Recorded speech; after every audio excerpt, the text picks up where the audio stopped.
Bonjour à tous.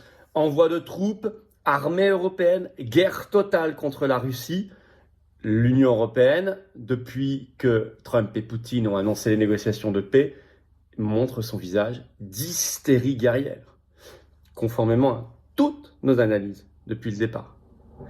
Et un sommet de guerre, littéralement, est organisé par Macron à l'Élysée ce lundi, 17 février, réunissant 7 pays, plus la Commission européenne, plus l'OTAN. Je vais vous en parler bien évidemment. Et nous voyons bien que normalement on organise des sommets de paix. Là, c'est un sommet de guerre. Comment relancer la guerre? Comment l'entretenir? Comment? Attention, évidemment, ils n'ont pas les moyens, Dieu merci, de tout cela. On ne parle plus de guerre mondiale, puisque si vous n'avez ni les États-Unis ni la Russie, vous n'êtes pas dans une guerre mondiale. Mais n'empêche que nous, Français, on peut être impliqués. Et ils sont tellement fous dans leur idéologie, et tellement corrompus, qu'ils sont très dangereux. Donc moi, je ne veux pas minimiser, je ne l'ai jamais fait sur cette chaîne. Les dangers, mais nécessité absolue plus que jamais de quitter l'Union européenne. Je veux dire là, Frexit et paix n'ont jamais rimé autant ensemble. À tel point que notre manif national pour le Frexit, ce samedi, là, 22 février, rendez-vous à Paris dès 14h, place du Palais Royal pour le cortège national, c'est de fait aussi une manif pour la paix. Et vous pouvez venir aussi avec des slogans pour la paix. On va entonner la paix aussi. Et parce que c'est complètement lié à la sortie de l'Union européenne. Je veux dire, en ce moment, on a la démonstration parfaite. Venez très nombreux, faites venir. Cette manif, elle est très importante samedi. Très, très importante. Merci déjà de partager cette vidéo. Pour ça, de vous abonner à cette chaîne YouTube par un petit clic gratuit sur s'abonner. Peut-être une petite chose à faire en début de semaine. Hop, un petit clic gratuit sur s'abonner. Ça aide la chaîne. Les vidéos circulent mieux si vous êtes abonné à la chaîne plutôt que pas. Donc, merci à vous. Vous aiderez à diffuser tout ce travail, à trouver de nouveaux résistants. Et évidemment, vous avez nos liens sous la vidéo en description, notamment mon interview vers Thinkerview pour ceux qui ne l'ont pas encore vu, parce qu'il y en avait beaucoup réclamé. J'ai mis le lien direct. Et nos pétitions nationales contre l'ARN messager en France, très intéressant, et contre la nomination de Ferrand, c'est dans 2 jours au Conseil constitutionnel. N'hésitez pas à signer, à relayer. Je vous attends, patriotes. Voilà. J'ai besoin de vous. Nous avons tous besoin les uns des autres. Mais vraiment, là, en ce moment, on sent bien qu'on est dans une année décisive, très intéressante, où plein de perspectives s'ouvrent. Ça nous d'y aller, quoi. De foncer. Et le plus grand mouvement souverainiste et de résistance de France, qui s'appelle les Patriotes, vous lance cet appel à la résistance. C'est le bon endroit pour agir pour vous, si vous voulez agir collectivement. Vous sentir utile, être utile, et puis pas être isolé. Voire être mis en relation, si vous le souhaitez, comme adhérent avec des gens qui pensent comme vous, à côté de chez vous, en métropole, outre-mer, à l'étranger. Venez maintenant, vous êtes les bienvenus. Je vous attends, j'ai vraiment besoin de vous, on a tous besoin les uns des autres. Mais en ce moment, ce sont des sujets fondamentaux pour nous et nos enfants qui sont en jeu. Venez maintenant. Vous pouvez adhérer, réadhérer dès maintenant par le premier lien sous la vidéo en description ou faire un don au mouvement par le deuxième lien sous la vidéo en description. Ça permet de financer nos actions. Je rappelle que nous sommes un mouvement indépendant, sans financement public, sans financement des banques, 0 centime. Donc, adhésion, réadhésion, don à 100%. Et en plus, tout ça, c'est défiscalisé aux 2 tiers pour vous. Ça fait baisser vos impôts. Chaque fois que vous mettez 1 euro dans une adhésion, réadhésion, don, ou 100 ou 1000, vous faites baisser de 2 tiers de ce que vous mettez vos impôts. Profitez-en. Les liens sont également pour adhérer, réadhérer ou faire un don au mouvement sur notre site, bien sûr, les-patriotes.fr. Énorme bienvenue aux nouveaux adhérents. Bravo aux réadhérents et aux donateurs. On y va. Armée européenne, guerre totale, allons-y. Les eurogagas sont hystériques. Zelensky, bien sûr, pousse. Alors, en plus, il est instrumentalisé pour pousser. Enfin, vous allez voir. Ils sont fous. Alors, un sommet à Paris. Macron, pourquoi faut que ce soit à l'Élysée? Parce que Macron, qui n'est qu'un pion là-dedans, certes, mais vous savez qu'il aime bien quand même. Et c'est une de ses grandes faiblesses. Les autres le savent. Il aime bien être flatté par les lumières, être le premier A. Bon. Et donc là, il veut apparaître comme la figure la plus anti-Trump et donc la plus anti-paix. Courrier international, article du 16 février. Le titre, après la trahison de Donald Trump, ce sont leurs mots, hein. Les Européens préparent un sommet d'urgence à Paris. Bah, ça y est, c'est ce 17 février. Le chapeau de l'article dit tout, je vais vous le lire, il est rapide. Varsovie, donc c'est la Pologne, a affirmé samedi que la réunion prévue ce lundi, organisée à l'initiative d'Emmanuel Macron, visait à discuter des défis posés par le plan de paix ukrainien de l'administration de Trump. Pour la presse européenne, la rapidité de la réponse européenne témoigne de l'ampleur de l'anxiété sur le continent. Ce qui les rend anxieux, c'est la paix, hein. Alors, c'était annoncé la première fois pas par n'importe qui, par le ministre polonais des Affaires étrangères, Radosław Sikorski. La Pologne sera d'ailleurs à ce sommet.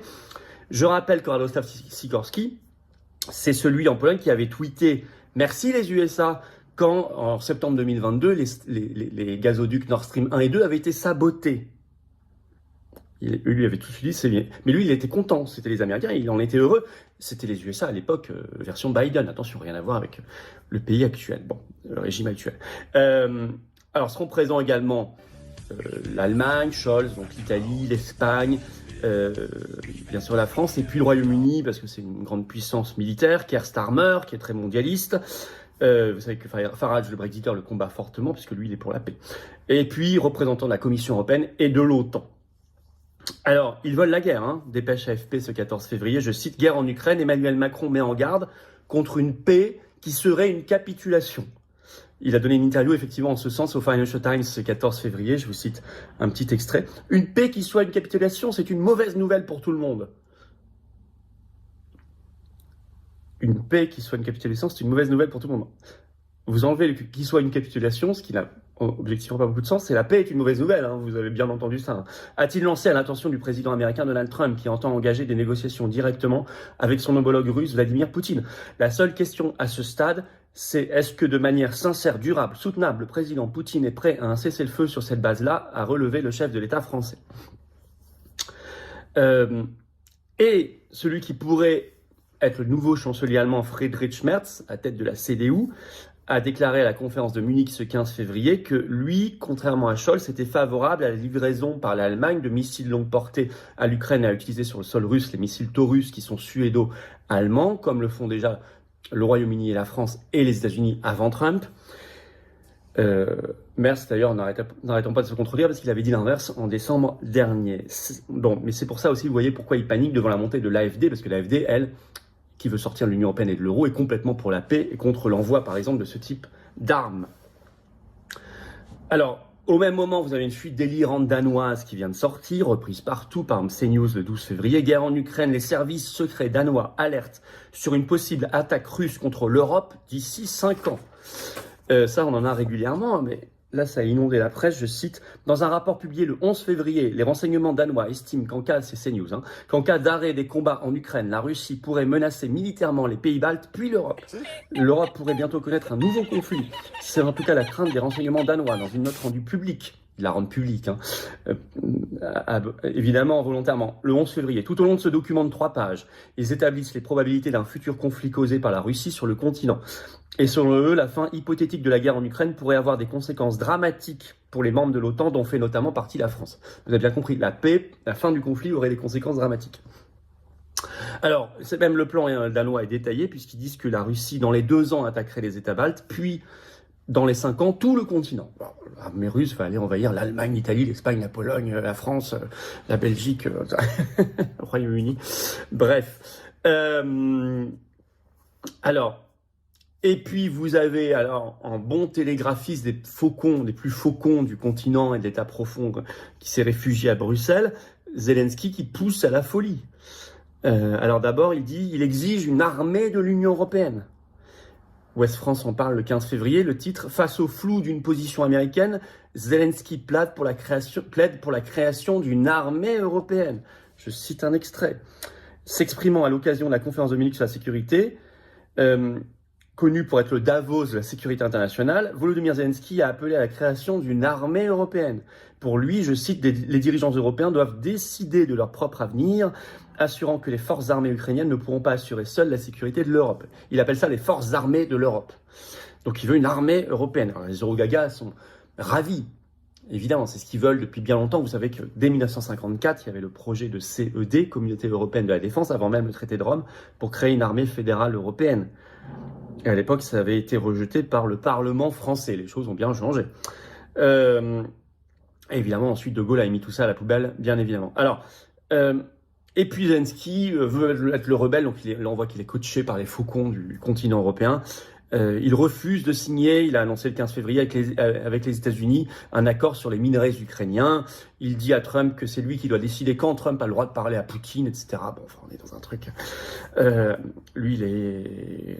Alors, vous savez ce qui inquiète le plus Zelensky, c'est que dans le plan de paix, il est prévu, Trump a exigé qu'il y ait des nouvelles élections présidentielles en Ukraine le plus vite possible. Et il sait qu'il perdra, parce qu'il est très impopulaire. C'est ça en fait, hein. Lui il se maintient juste au pouvoir par cette réaction hystérique, hein. C'est ça qui compte en premier pour lui, hein. C'est pas de gagner, hein, ça, bon, vous avez bien compris, c'est de se maintenir au pouvoir personnellement, parce que depuis mars 2024, il n'est plus élu, il se maintient illégalement président ukrainien, et s'il y avait de nouvelles élections comme l'exige Trump, ça serait terminé. Alors que Donald Trump continue d'avancer pour la paix, puisqu'on a appris que ce 16 février qu'il y avait eu un dialogue au téléphone entre les deux ministres des Affaires étrangères russes et américains, Lavrov et Rubio. Le Monde en parle le 16 février, je cite.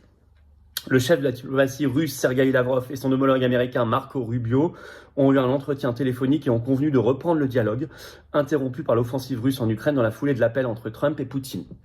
Bon. Et Trump et Poutine vont se rencontrer, c'est pas encore fixé. La date n'est pas encore fixée, mais ça a été confirmé également ce 16 février pour parler de paix. Vous voyez que l'Union européenne est ultra dangereuse. Heureusement, elle est assez faible. Je vous disais, on ne parle plus de guerre mondiale, là. S'il n'y a plus, dans le scénario, États-Unis et Russie, on ne peut pas appeler ça une guerre mondiale. Mais ça peut néanmoins être une guerre dévastatrice, une guerre totale. Et a fortiori, nous sommes dedans. Zelensky doit être mis dehors. Il est un facteur gênant, un facteur de guerre terrible, d'excitation. Ça, il suffirait d'organiser des élections en Ukraine. Il n'y a rien d'autre à faire. Il n'y a même pas besoin de le dégager d'une manière ou d'une autre. Il suffit d'organiser des élections en Ukraine. Le peuple ukrainien s'en chargera, s'en occupera, très démocratiquement. C'est pour ça que Trump pousse à ça, il a bien raison.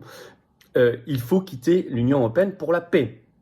Vous avez bien compris, après tout ce que je viens de vous dire, il faut quitter l'Union européenne pour la paix. C'est vital, c'est urgent. Il faut le Frexit pour la paix. Frexit et paix, ça va ensemble.